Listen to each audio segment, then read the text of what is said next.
कहानी की शुरुआत एक बड़े से घर से होती है जिसे शहर के लोग श्रापित मानते थे। आज एक बड़ी सी वैन इस घर के बाहर आकर रुकती है। ये वैन बॉब नाम के आदमी की थी और वो घरों की सफाई करने का कॉन्ट्रैक्ट लेता था। बॉब की उम्र भले ही 60 के आसपास थी, लेकिन वो एक सख्त चेहरे का मालिक था। घर को ध्यान से देखने के बाद वो अपनी वैन का दरवाजा खोलता है। वैन में चार जवान और खूबसूरत लड़कियां थी। वैन से बाहर आकर वो वैन से सफाई करने वाला सामान निकालने लगती है और इसी दौरान बॉब उनसे कहता है घर का नया मालिक 2 दिनों बाद आने वाला है और उसे 2 दिनों बाद पूरा घर साफ चाहिए। अगर तुमने घर को चमका दिया तो मैं तुम सभी को बोनस भी दूंगा। बॉब की बात सुनकर उन चारों लड़कियों के कान खड़े हो गए थे। अब बॉब उन्हें बताता है कि इस घर में फोन नहीं है, जरूरत पड़ने पर तुम पड़ोसी का फोन इस्तेमाल कर सकती हो। इसके बाद बॉब वहाँ से चला जाता है और लड़कियाँ सामान उठाकर घर की तरफ बढ़ने लगती हैं। घर में सबसे पहले नैन्सी और फिर मेगन आती है। उनके बाद गिना और टेरी अंदर आती है। नैन्सी उन सभी को बताती है कि जिस भी आदमी ने इस घर में रहने की कोशिश की वो कुछ दिनों बाद ही मारा जाता है। शहर के लोग इसे श्रापित घर कहते थे और उनका मानना है कि इस घर में शैतानी ताकतों का राज है। उसकी बात सुनकर सभी लड़कियां घबरा गई थीं। जिसके बाद नैन्सी कहती है हम चारों को घबराने की कोई जरूरत नहीं, क्योंकि ना तो हम भूत प्रेत पर यकीन करती है और ना ही हम इस घर में ज्यादा दिन रहने वाली हैं। उसकी बात सुनकर सभी लड़कियां अपना अपना काम शुरू कर देती हैं। थोड़ी देर बाद लड़कियां खाने पीने का सामान संभाल रही थी और इसी दौरान उनके पास विल नाम का आदमी आता है। विल इस घर के पड़ोस में रहता था और वो यहाँ सिर्फ लड़कियों से मिलने आया था ताकि जरूरत पड़ने पर लड़कियां उससे मदद मांग सकें। विल के जाने के बाद सभी लड़कियां सबसे पहले बेसमेंट साफ करने का फैसला करती हैं। दरअसल बेसमेंट में सूरज की रोशनी कम आती थी और इसीलिए रात होने से पहले वो उसे ही साफ करना चाहती थी। बेसमेंट में सफाई करते करते नैन्सी और मेगन की नजर एक पुराने से बॉक्स पर पड़ती है। वो दूसरी लड़कियों को भी अपने पास बुलाकर बॉक्स दिखाती है और फिर मेगन उस बॉक्स को खोलती है। बॉक्स के अंदर इंसानी कंकाल और एक पुराना सा खंजर था, जिन्हें देखकर वो चारों थोड़ा घबरा जाती हैं। नैन्सी खंजर उठाकर लड़कियों से कहती है कि इंसानी कंकाल नकली हो सकता है और इस खंजर को हम अपने पास रखेंगे। कुछ देर बाद रात हो जाती है। नैन्सी एक किताब पढ़ रही थी, मेगन खाने के लिए चिप्स निकाल रही थी और गिना बियर की केन खोल रही थी। इसी बीच टेरी म्यूजिक प्लेयर ऑन कर नाचने लगती है। नाचते नाचते वो अपने सारे कपड़े उतारकर मेगन के कपड़ों का मजाक उड़ाने लग जाती है। मेगन को उसका मजाक अच्छा नहीं लगता और वो अपने कमरे में चली जाती है। उसके जाने के बाद अचानक घर की डोरबेल बजती है और जब लड़कियां दरवाजा खोलती हैं तो उन्हें अपने सामने एक अजनबी नजर आता है। नैन्सी उससे उसका नाम पूछती है, लेकिन अजनबी उन्हें एक पार्सल देकर चुपचाप वहाँ से चला जाता है। उसके जाने के बाद जब तीनों लड़कियां जल्दी जल्दी पार्सल खोलती है तो उन्हें उसमें से एक पुरानी सी किताब मिलती है। किताब के कवर पर एक शैतानी चेहरा बना हुआ था और जिज्ञासा के कारण लड़कियां उसे खोलकर देखने लगती हैं। इस किताब की भाषा अलग देश की थी और तीनों में से किसी को ये भाषा नहीं आती थी। अब उन तीनों को लगता है कि शायद मेगन ये भाषा पढ़ सके, क्योंकि उसे कई भाषाओं का ज्ञान था। अब टेरी मेगन को मनाने जाती है ताकि वो किताब पढ़कर सबको सुना सके। वैसे टेरी के मजाक के कारण मेगन काफी दुखी हो गई थी, जिसके बाद वो अपने पुराने कपड़े उतार कर नए कपड़े पहन लेती है। उधर गिना और नैन्सी किताब को देख रही थी और उन्हें किताब में एक शैतानी टून नजर आता है। दूसरी तरफ टेरी ने भी मेगन के पास आकर उससे माफी मांग ली थी, जिसके बाद वो उसे अजनबी और किताब के बारे में बताकर नीचे ले आती है। नीचे आते ही मेगन किताब को ध्यान से देखकर कहती है मैं इस भाषा को पढ़ सकती हूँ, लेकिन इस भाषा में कुछ मंत्र भी लिखे हैं और मैं उनका मतलब नहीं जानती। इसके बाद मेगन किताब पढ़ने लगती है और बाकी लड़कियां उसे ध्यान से सुन रही थी। किताब में लिखा था कि इस किताब में शैतान का गुलाम कैद है और वो शैतान के लिए आत्माओं का इंतजाम करता है। इसके आगे कुछ मंत्र लिखे थे। मेगन उन्हें पढ़कर उनका मतलब निकालने की कोशिश करती है, लेकिन वो सफल नहीं हो पाती।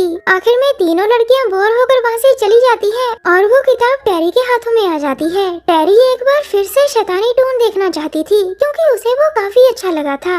बाकी की तीनों लड़कियां कमरे में आकर सोने की तैयारी करने लगी थीं। थोड़ी देर बाद टेरी किचन में आकर दारू की बोतल खोलने लगती है और उसी समय शैतानी टून किताब से गायब हो जाता है। मेगन ने किताब पढ़ते पढ़ते जो गलती से मंत्र पढ़े थे, उसी के कारण शैतानी टून आजाद हो गया था। अब टेरी जैसे ही किताब के पास वापस आती है तो शैतानी टून उसे दबोच कर मार देता है। टेरी की मौत के बाद शैतानी टून ने उसके शरीर पर काबू पा लिया था और इसी बीच दरवाजे पर हल्की सी आहट होती है। टेरी जल्दी जल्दी दरवाजा खोलती है और दरवाजे पर खड़ा उसका लवर बेन अंदर आता है। बेन ने जहाँ आने की योजना पहले ही बनाई हुई थी ताकि वो टेरी को सरप्राइज दे सके। घर में आते ही वो टेरी से प्यार करने लग जाता है और बदली हुई टेरी उसे जान से मार देती है। थोड़ी देर बाद मेगन पानी पीने नीचे आती है और जहाँ उसकी नजर एक चादर पर पड़ती है, वो चादर के पास जाकर जैसे ही उसे हटाती है तो बेन की लाश देखकर जोर से चिल्लाती है। उसकी चीख नैन्सी और गिना ने भी सुन ली थी और वो जैसे ही नीचे आती है तो बेन की लाश देखकर डर जाती है।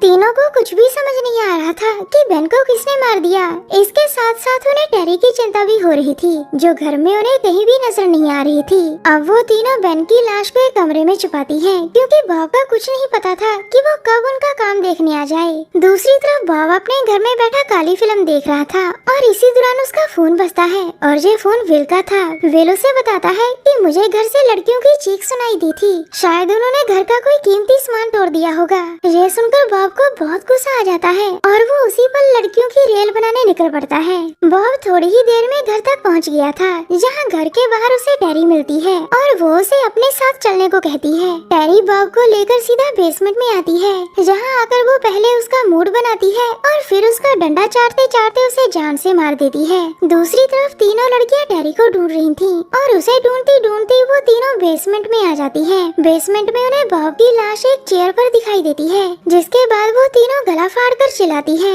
अब वो तीनों फिर से घर में आ गई थी और नैन्सी उनसे कहती है, मेरे ख्याल से मेगन ने जो मंत्र पढ़े थे उसी के कारण से कत्ल हो रहे हैं। हमें एक बार फिर से किताब देखनी चाहिए, शायद हमें कोई काम की चीज दिख जाए। इसके बाद वो तीनों फिर से किताब देखने लगती हैं और इसी बीच उनके सामने टेरी आती है। नैन्सी उससे पूछती है कि तुम इतनी देर से कहाँ थी और क्या कर रही थी। इस पर टेरी कहती है कि मैं बाथरूम में थी और जब मैं बाहर आई तो एक आदमी बेन की लाश को चादर में लपेट रहा था। मैं ये सब देखकर बहुत डर गई थी और वापस जाकर बाथरूम में ही छुप गई थी।